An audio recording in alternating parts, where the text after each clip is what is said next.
the Micra K10, the first Micra of which Nissan made, and what a success it was. Let's take a look around the car and see some of the features of what we had back then. So at the front, coming down to the absolutely tiny, tiny, tiny wheels, of which are 12 inches in diameter, with plastic wheel trims. Let me read the tyre size out to you. So you've got 145, 80, 12. So yeah, very, very small, very, very narrow. Headlights, okay, usually LED. Now, they were glass back then. Something you just don't see anymore. Non-painted front bumpers, big and bulbous. Now they're just sort of rounded. These stick out quite far. Grills, obviously grills now of a design of which like to stand out, but this is very simple and very plain. And let's have a look round on the other side. Mirrors, back in the day we had to pay optional extra for mirrors. All right, look, fuel cap. Look at that key on there, you don't get that anymore. Let's pop round to the actual back of the car. Once again, big bulbous rear bumper, plastic, not painted. Tailgate lights, usually integrated into the bumper. They are stuck out just right there. And a exhaust pipe, something else you usually don't see on new cars. Let's take a look inside, shall we? So look at this. Very spacious for its age.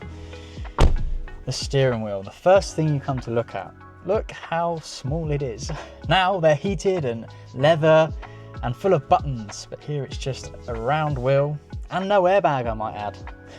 Tiny indicator stalks here, wipers and lights, and the dash is just something incredible. Look how monotone it is and simple. Now have you know, this car only has 5,000 miles on it, which is kind of crazy. And the infotainment right here is so simple.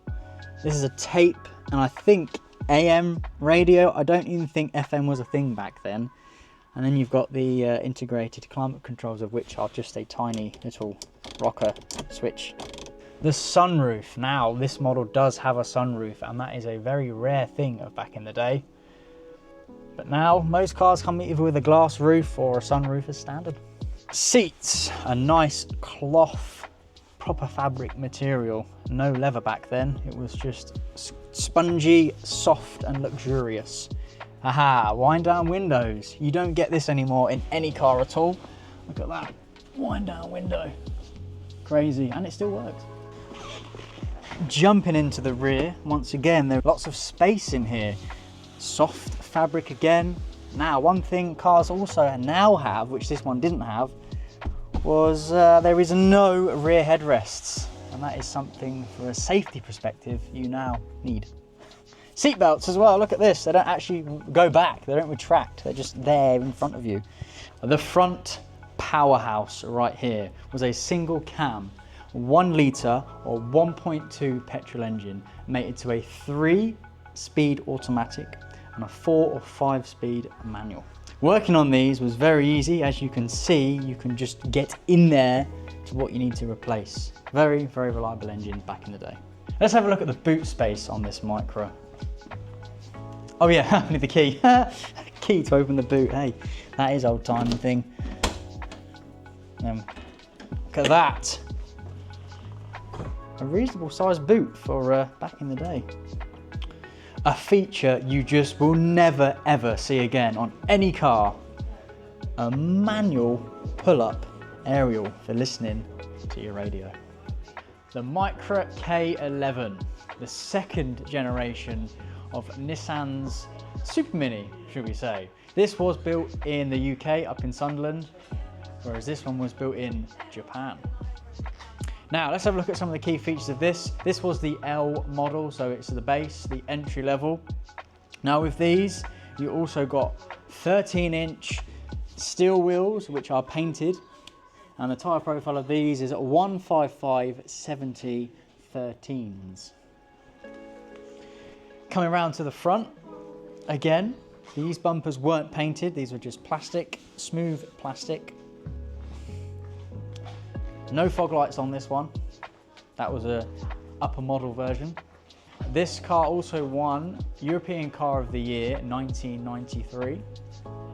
Another feature of the Micra was folding mirrors. Look at that. Manual, I might add, manual folding mirrors, but another better feature so you didn't get them knocked off when someone drove past you. Along the side, 16 valves, just to let everyone know you've got a whole 16 valves under the hood. Around to the back, a nice bubble shape, still keeping it nice and small. The boots in these were quite a big size. So let's have a look inside. Pop. Up we come. To say, for a car of this year, it is in mint condition. I don't actually think anyone's been in this boot at all. Another thing you don't get anymore is a spare wheel. Take a look in here. A full-size spare wheel. Look at that. Let's talk about engines. So this had a 1 litre or a 1.2 litre petrol, manual or automatic gearbox, and it came in a whole 5 speeds. This is a dual overhead cam system, so they call it a twin cam, 16 valve. Very reliable engine, easy to work on. This will go on forever. This one actually has 118,000 miles on the clock, and I'm going to assume it's going strong as it drove in here, not being pushed. Let's hop into the front of this one, and again you're welcomed with some lovely velour. A nice bigger steering wheel, nice, and this one's a bit more squidgy than the older one. Again, indicator stalks just in front of you, nice and easy to operate. A very, very basic dash on this. I mean, you've literally just got fuel, water temperature, and the speed. There's no rev counter on this one, so that again was another optional feature in the later models. Let's look at the front here, the stereo. Now, this one had a tape cassette player in it as well. A lovely big old stick here. Look at that, that's like proper clunky that is compared to now. That, beautiful. Again, air conditioning, this one a little bit more modernised. You've got the old twisty dials, which still most cars have now. Haven't really changed much there. The overall dash of this does feel quite small, but it is very spacious. Just take a look at these door bins. You can't even get a bottle of water in them. Look, barely just get your phone in there. So hopping into the back, plenty of legroom for the size of this car. You've got like a good couple of centimetres here, and with this one, even seat belts which retract. Look at that.